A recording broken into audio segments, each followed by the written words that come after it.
The wanton slaughter of preborn human beings thing. Looked in the dictionary, definition of abort: to stop something before it has begun, or to cause something to fail before it has been completed. The lives of preborn human beings begin at the moment of conception. So, if a couple do not want to bring a new life into existence, the woman and the man must stop something before it has begun. That, for me, is the true definition of abortion within the context of this discussion. The moment conception has taken place, a new human being has been conceived. To then want to cause something to fail before it is complete is too late. That is the wanton slaughter of preborn human beings. So, what to do after conception? Especially for those who currently decide they would rather slaughter the preborn human being than to accept the responsibility of being loving and nurturing parents to the preborn and eventually the newborn human being.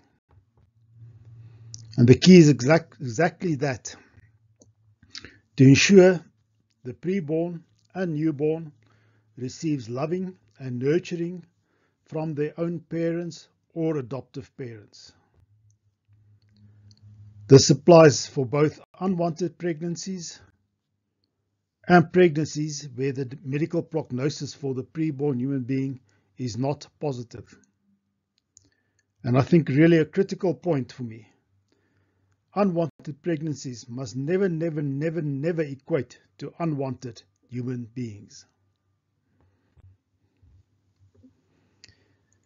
How do we go about this?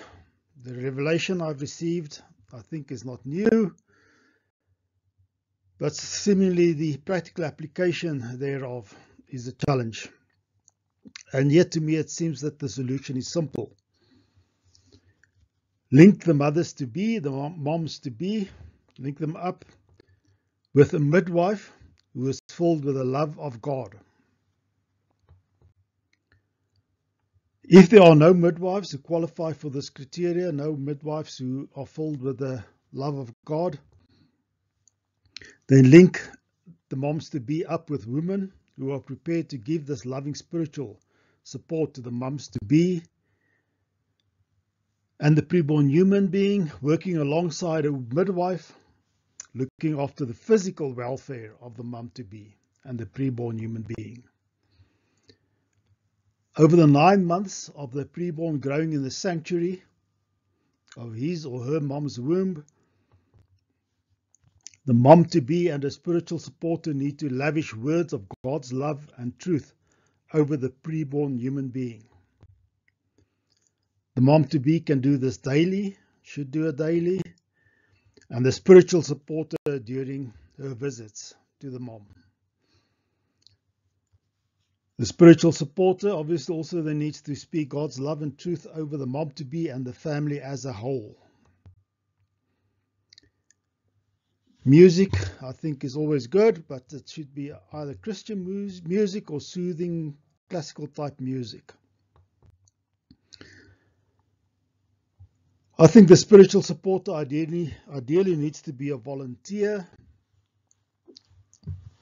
to ensure that her objective and focus is truly on God's love and truth and not merely on a job to earn an income.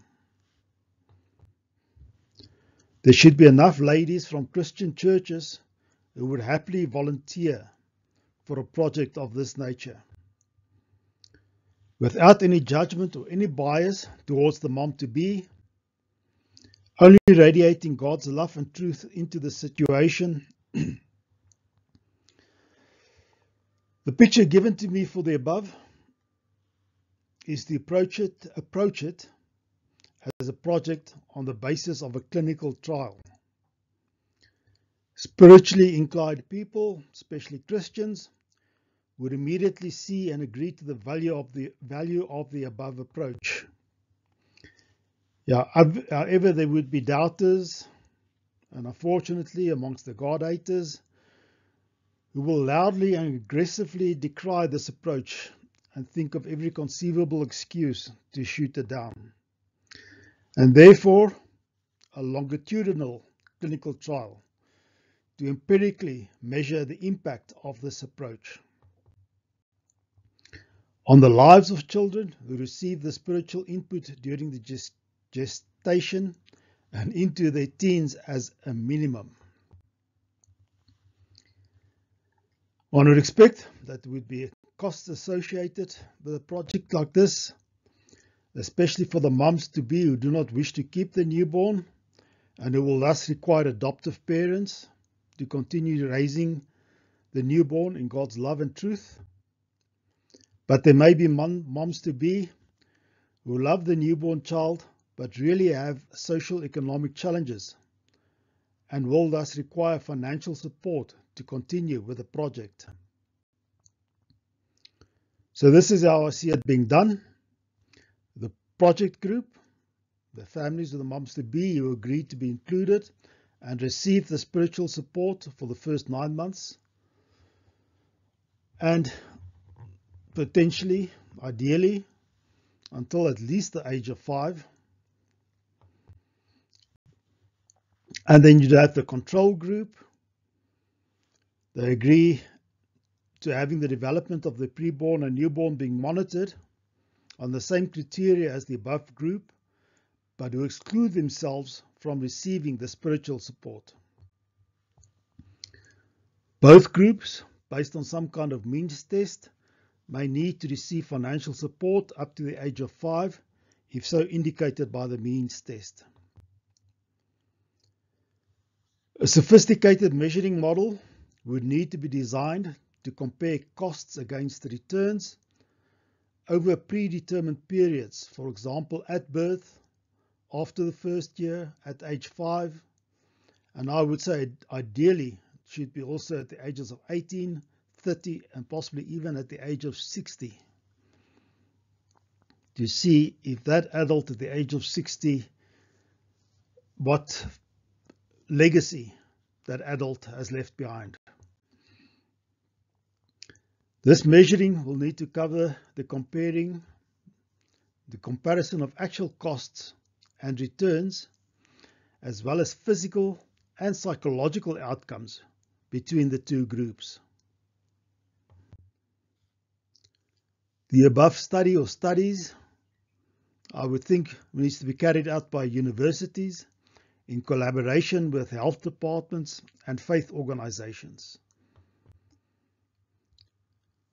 This will be research well worthy of universities, as opposed to some of the senseless research work being carried out currently, at high cost to the hard-working taxpayers.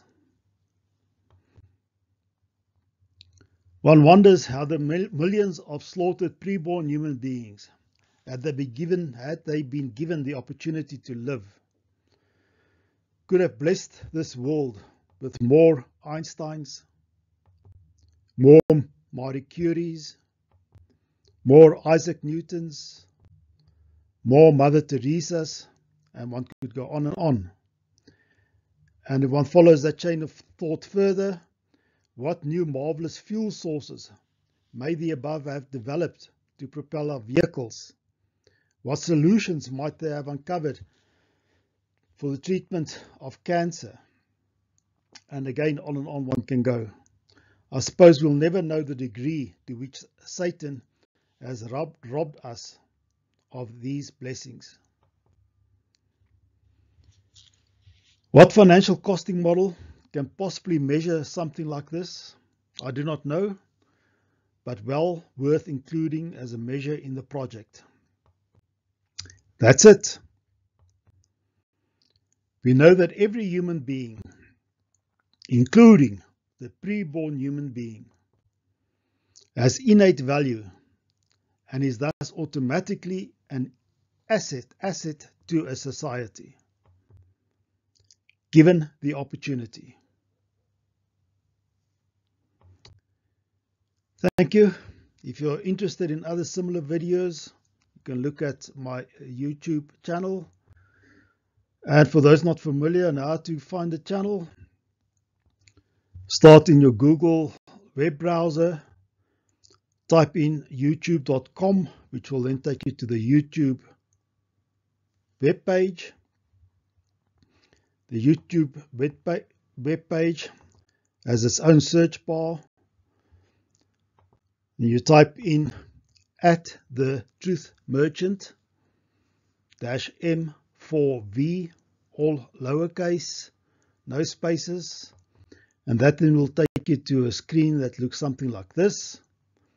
And immediately under that menu bar, you might find the channel T for Truth Merchant.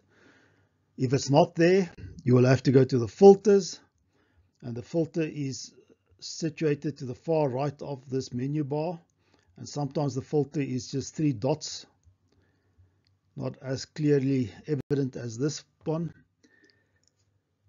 That will then take you to a screen with several columns. Find the column that's got type as a heading, click on channel, and that then should take you to the Truth Merchant's channel. Thank you. And other videos as at the end of September are listed there. Thank you and goodbye.